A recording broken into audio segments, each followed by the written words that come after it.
Cleansing Prayer.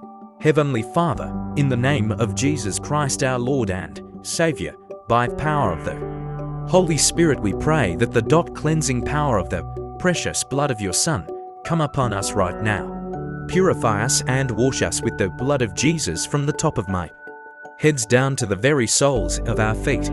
Let this blood penetrate the very marrow of our bones to cleanse us from any entanglement from whatever spirit we have come in contact with during the course of the day.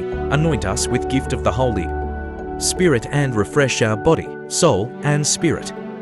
And may the sign of your holy cross drive away all evil spirits from us in Jesus' name. Amen.